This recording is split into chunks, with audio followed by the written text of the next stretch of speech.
Thank you for tuning in to today's Back to the City. I'm Simon Calder, and today I have all three members of Why Not. Welcome, Joshua, Isaac, and Henry. Thanks for having us. You're just about to put out your next EP, which then there will be a record release for on March the 2nd at the Full End. So we're going to take a journey through that EP today.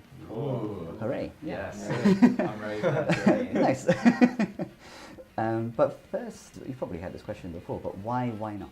Well, we've sort of existed through many different forms throughout. Well, we met when Josh and I were in 8th grade. Yeah. And Henry was in 7th grade at school. Yeah.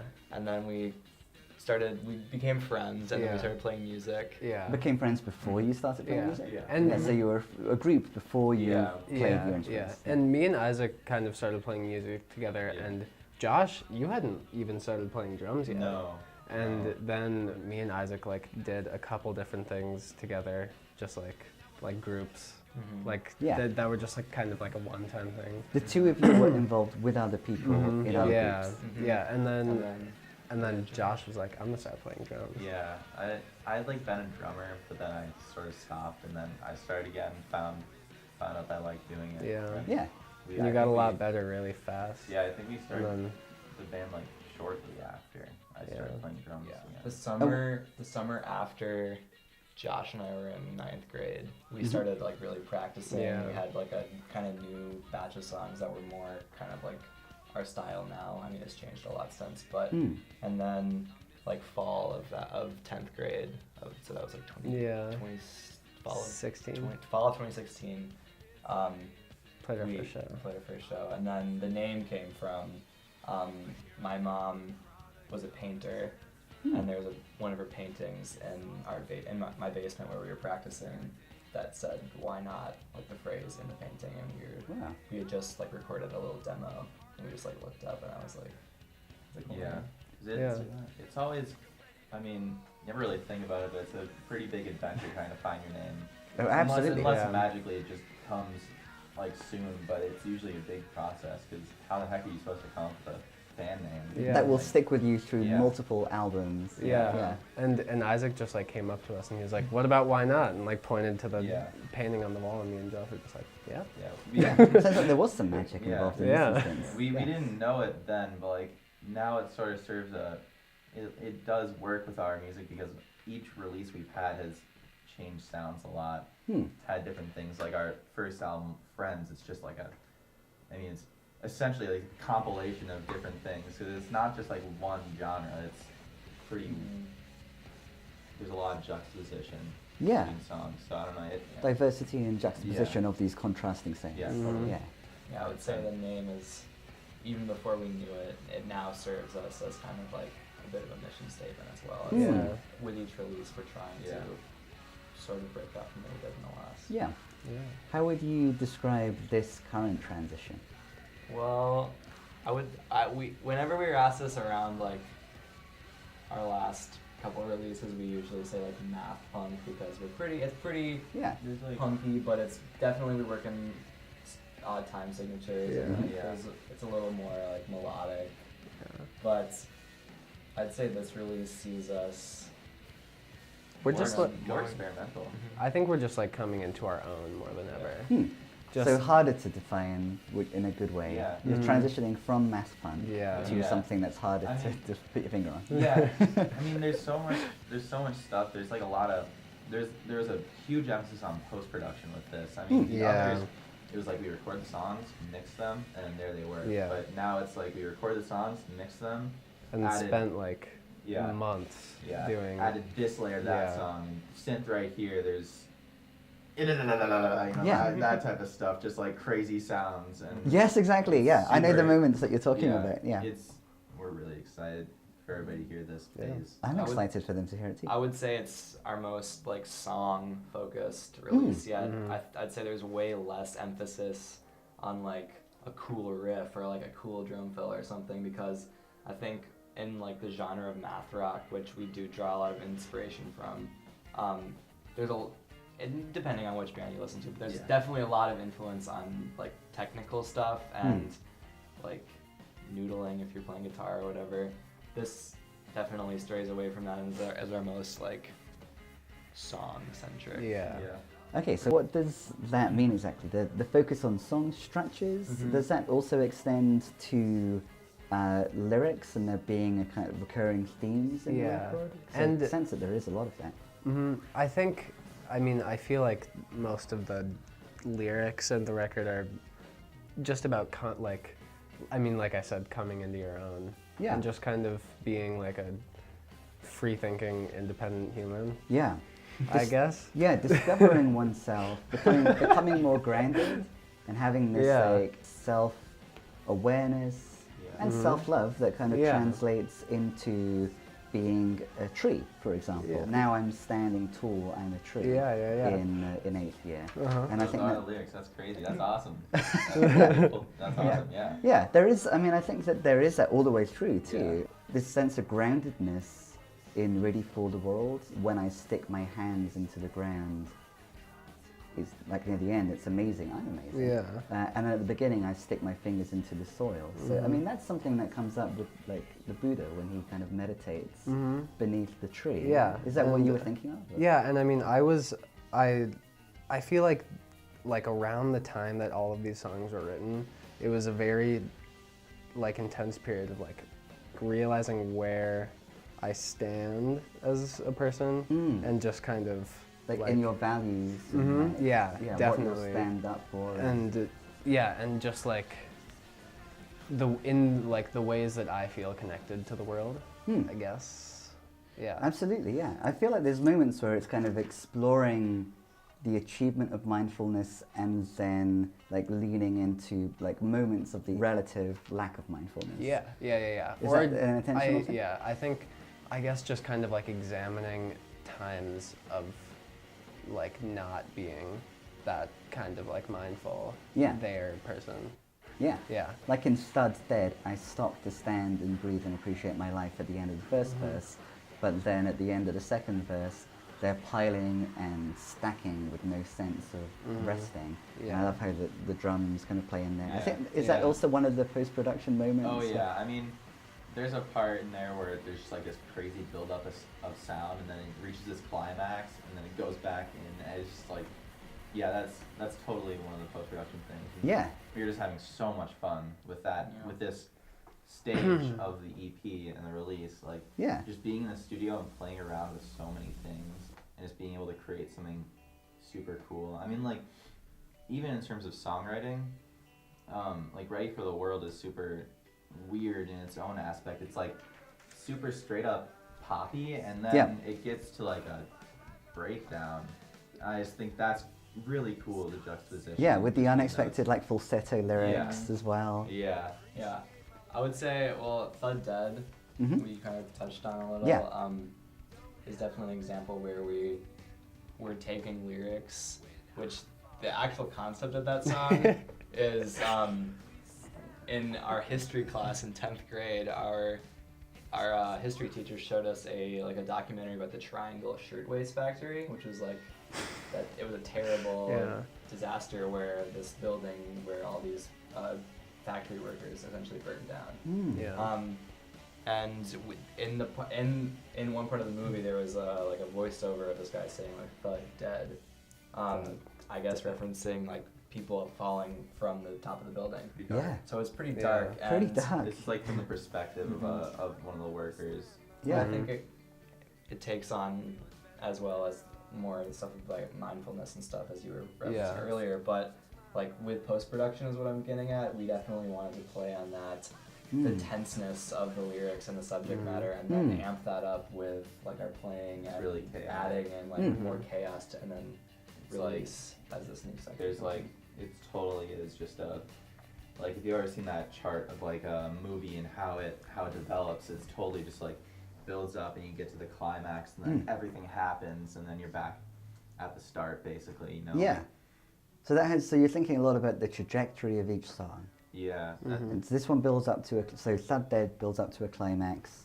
There's a really interesting, unexpected escalation of chaos when the lyrics are referencing that with their piling and stacking with no sense of resting. But then there's this interesting post-climax moment. Yeah. You're saying it kind of returns sonically to where it began. Yeah. And that seems fitting to me. I always think of the phoenix when there's references to ashes. I'm turning into ashes. Because the phoenix kind of re-emerges from its ashes. And it's interesting, the song kind of does that. Yeah, the correlation. that is interesting, yeah. Yeah, so thud, dead, but, and then there is this sense of like a re-emergence of something, which is the same thing, but a more powerful version of the original thing. Yeah. Eighth Year, the final track, has a very interesting, unconventional trajectory. Oh yeah. Yeah, it does. It's like 10 minutes long. Yeah. And 4 minutes in is when it suddenly becomes more intense. Yeah. When I wrote the song, it was kind of like that was going to be it. Yeah, the 4 minutes. Like it was just going to be the 4 minutes. That's a more conventional length for a song. And then I took it to Isaac and Josh, and they were like, just like, let's have a solo, and let's just make it super long. And then yeah, that was like sort of my phase where I was really, really into the Mars Volta, and I was like, long songs. Don't ever leave that phase. Yeah. Like Mars Volta Dream Theater, they make 30-minute songs. Guys, we can totally be like that. Let's 10-minute song, dude. Yeah. And then they're like, okay, 10 minutes. Yeah. And then I would say there was definitely like, I was skeptical, but as we introduced that other part, the kind of speeds up, and then we bring it back to the kind of start of the song, and then bring in the guitar solo in to close it out. It felt right that it was that. Yeah. It didn't feel like it was long for the sake of being long. Yeah, it doesn't. There really is more to play in the song. It was like a process of threading it together. Yeah. When we actually like had it recorded, and we sat down, and we were like, how is this gonna become smooth from like where it is? Because it was almost like a ton of different ideas for a ton of different songs that we recorded like separately. We went in to record the song, and we recorded it in like 3 different parts. And we knew it was part of one, but they were all just kind of like, they took on their own kind of energy. Yeah. And like Josh was saying with the post-production, we really kind of centered in on the song, trying to make it as smooth and cohesive as possible, while also kind of having these like different moods in every single part. So each mood is coherent, and then you need to transition from mood to mood in a way which, if it's jolting, it's purposefully jolting. Yeah, because there is a part where it's purposely like hard to listen to, you know, like the song for the most part is pretty easy listening. Once you get to the middle, it gets like actually beyond the song as originally written. You're like, whoa, this is actually kind of scary. There's even a part where we're like, I don't know if you heard this, when it gets really staticky, that we're literally taking like whole tracks and like cutting the sample rate with that. And that was completely intentional. I could tell something bring of that into the more something. chaotic phase. I mean, we kind of wanted that part to be just like a fall into chaos, you know, you're just like, you're getting there and you can feel it coming. And I think what I want to do with this EP is really emphasize the things that are already there. You know, like in the middle of 8th Year, we wanted it to be not only a fall to chaos, but a fall into chaos. Yeah, like intonation is important. Isaac and Henry going like, and like things just, you know. I mean, it sounds silly at the surface. Once you listen to it, you're like, okay, I see what's happening here. Yeah, no, we can. Yeah, I'll play it. Yeah, we'll play it. Yeah, it doesn't sound silly. So why is there a fall to chaos at that moment in this song? This song is also referencing mindfulness. My mind was a black hole to begin with, and everyone I knew could see, everyone I knew could tell, sucked in. And then my mind was a spaceship, and everything I had would go. So for the mind to be a black hole and for the mind to be a spaceship are 2 quite different things. I'd rather, if I had to choose between the 2, I'd rather my mind be a spaceship. So what's happening with the mind in this song? I mean, it's kind of what I was talking about earlier, like the switching back and forth between just kind of reflecting on who you are not anymore, but who you were. I had this year where I was really obsessed with space. Everyone has those. And like everything I could think about just turned into like the universe. And did that coincide rather with the Mars Volta obsession? I mean, What year was that? 8th grade? 8th grade. Yeah, 8th year. 8th year. So then I probably did. Yeah, you know, Yeah. there was a time where all I listened to was Mars Volta, and I've sort of grown out of that since, but... You want some diversity. Now it's just like, I listen to Mars Volta, I'm like, okay, it's a little too much for me. I think just like, now looking back at it, it's just kind of like, oh man, I could have been doing like way more productive things with my time. Right. And then at the same time, kind of in the chorus, I guess, I'm recognizing like that's like how I got to where I am now. Interesting. So by focusing on the black hole, your mind kind of became the black hole, but then you change your focus, and then that's what leads to the present moment of standing tall, or the moments where you feel that you are standing tall like a tree. Is that something that's dealt with throughout the EP then? What with the reference at the beginning to sticking my fingers into the soil? I mean, that's like a tree, isn't it? If you've got part of you in the soil. Yeah. I would say that it's that we kind of had this collection of songs, and we really wrote them just as like one by one, and then as we really sat down to think about like how we wanted to share them, the connectedness became more apparent. And like I would say there are definitely common themes in this EP, more so than a lot of our other stuff. And even so, like with the cover art, it's just a big world. So we really wanted to like. Who did that? That's me. It's good. Yeah. Thank you. So here it is. Here's the cover. You remember what it looks like. Yeah. We can't see it, but you can. So why is the land depicted in the way that it is, with the colors and the shapes? Well, I think from just like a design standpoint, and that is kind of my other thing I really like to do outside of music is design. I do a lot of like flyers and t-shirts and stuff for other bands and all of our own stuff. Yeah. But I guess for this EP, I really, when I went into making the cover, was just I wanted to make it loud, and I wanted it to fit how like eclectic and kind of in your face these songs were. So I really was going for bright colors, and then we had the lead single, which was Ready for the World, and the single art for that, which I also did, features that same globe. Yeah. So I wanted to bring that back in to reference the other art, and then I think that Ready for the World and 8th Year, they kind of bookend the EP, and kind of you can see a lot of common themes between all the songs, and just giving it one symbol. That's kind of like, I think with all of our, at least for me, I did the spring cleaning with Josh, the cover for that, and there was themes of like moving on, I think, and like cleaning. So spring cleaning, we wanted like to kind of preparing a space for something. So we kind of went to create this character, which we made out of clay, and like put him in this room with all this clutter in it to kind of reference like the cluttering of the mind and like starting over in a way. And through the album, you can see how it develops into a way. I mean, like it just develops, And then with this EP, I just wanted to make everything cohesive. That's kind of how. Yeah. Cohesive and cohesion. Yeah, I'm definitely getting a really strong sense of that, which is interesting because that certainly relates to the ideas of mindfulness that are in the lyrics too. So we've talked about one's own mind, but the idea of other minds comes up a lot too. Like the second track is called Your Mind. Your Mind with an O. So why is it Your Mind? And there was this song, do you know the band Superorganism? I've heard of them. Yeah. We were listening to the Current at one point, and there was a song called "Something for Your Mind" by them, and like it really sounds like you're saying something for your mind, like when you say it. And we were just laughing about that when we heard it. It's a good song. It's a good song. And now we're laughing about your song. But then we called Your Mind. It kind of became an inside joke, and we wanted to throw that in there. And then it also separates, because I'm sure there are a lot of songs called Your Mind on streaming. So then I'm sure there's not many called Your Mind.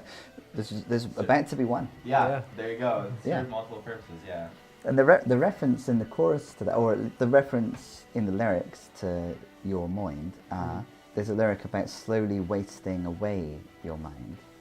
Yeah? Yeah. And then in Ready for the World, on the outside, is it friendly? In your mind, is it interpreted as honest in the chorus? So. Man, I never made that connection. I realized that a couple weeks ago.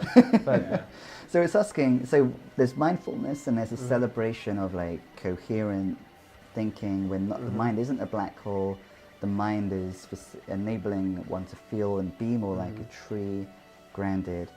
And then there's coherence sonically, relating these different sections with quite different characters, but they're not like randomly put together. Yeah. And then aesthetically, there's this coherence and cohesion. But then there's this focus on other minds in both of these first two songs. And so how does that come into play? Why are we asking, how does it come across? Is it friendly? Is it interpreted as honest? Is it total? Why are we asking those questions? I think it's just kind of like an assurance, like making sure that you're doing everything right. Right. Well, because someone can easily get to a point where they feel like they are leading like a good life. Yes. Doing everything right. They feel like a tree. They feel grounded. Yeah. But they're causing all kinds of friction. But you really don't know the truth until you know what other people observe of you.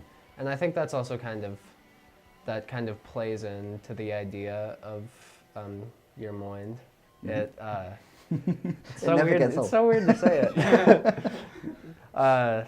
But that's kind of like from the point of the observer, and almost, or like just in a case where like somebody close is like you can see that they're fully not there. You know what I mean? And the mind is a black hole. Yeah. And just kind of like trying to understand it, but at the same time like feeling confused and frustrated, and also just like wanting to help but not knowing how. Yeah, what can I do? Can I do anything? What can I respectfully do? What can I productively do? Are there things that I will try to do that will seem like condescending or that will be counterproductive? And I think the song definitely more focuses on the frustration of it all. Yeah. Kind of like how thick the barrier is, how thick the barrier can be between two people without actually realizing that it's there. Yeah. And then you get to this point. That's the norm. That's how it generally is. It's very difficult to truly relate to another person. It really is.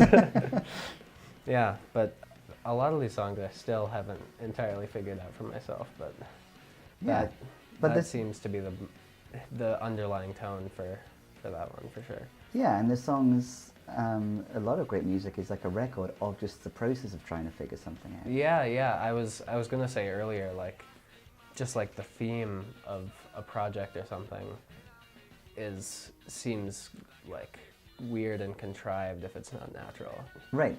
You know it can be even if it's like coming from a real experience, it can end up being forced. I think I mean, there's some great breakup records, but I think it seems weird to sit down and be like, I'm gonna write this kind of album. 12 songs. Yeah. all about. And I would say that's pretty similar to the way we've always made music up to this point. Is like doing the work first. We have all these songs, and then we get them in our hands, and then what can we pull from those? And how can we cohesively put them together? Yeah. So it's how we go about things. Yeah. Yeah, there is a sense that, the songs have like grown in the soil that the fingers have been put into, as opposed to they're not contrived. Yeah. They're each living, and they've organically grown, and they relate to one another because they come from the same set of experiences, not because we're like abstractly thinking this is a concept record about being ready for the world. Those songs have sat for a very long time, not just the recorded versions, but just in general. I mean, Thud Dead has been around. It was actually 2 years ago that we wrote that. Why was now the time? We reworked it. The bass is the same. The bass sound.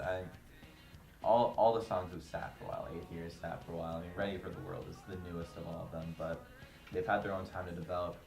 We've had our time to really connect to them and realize what they mean to us and take away meaning from that. I mean, that's happened with Spring Cleaning and Friends, where you write them and they do have meaning at the time, but later you find out that they are way more meaningful than you ever thought. Because you weren't trying to control it too much. You weren't trying to control it, you let them grow on you and develop, and in their own ways, whether it be changing time of heart, it's sort of just like interpreting it in different ways. Yeah.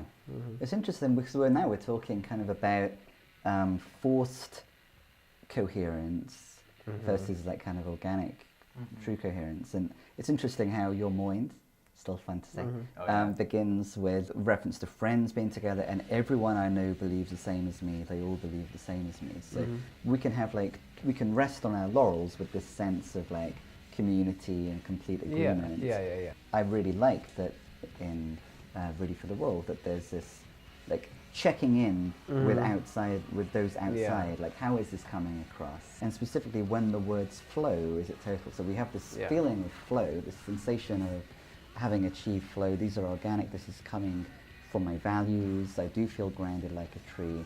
I feel like I've achieved flow, but is it coming across in that way? I think that's a good takeaway. Yeah. Very good takeaway. Definitely. Yeah. Yeah. That's It's awesome. so sick to have somebody break down. You're a really, really good interviewer. Thank you. Really, really good. Thank you very much. It was a pleasant experience. I've had a pleasant experience too. That is Well, we're on the wonderful. same page. Yeah. We all have a very different type of pleasant experience on March the 2nd when we're at the Fallout. Oh yeah. It's gonna be a fun show. Yeah, with Hearts of Gold and Cosmic that's Bingo. a friend of ours, Sam Mattice. Yeah. Nice. Yeah. I'm glad that there's still some space. So if Oh, we're yeah. grounded on the Earth like trees, we've got Cosmic Bingo. Yeah. Yeah. Thanks, It's true. Sam. Thanks, Sam. Bringing the cosmic stuff. Thanks, to us. Sam. Thanks, Sam. Don't lose sight of that. That's important too.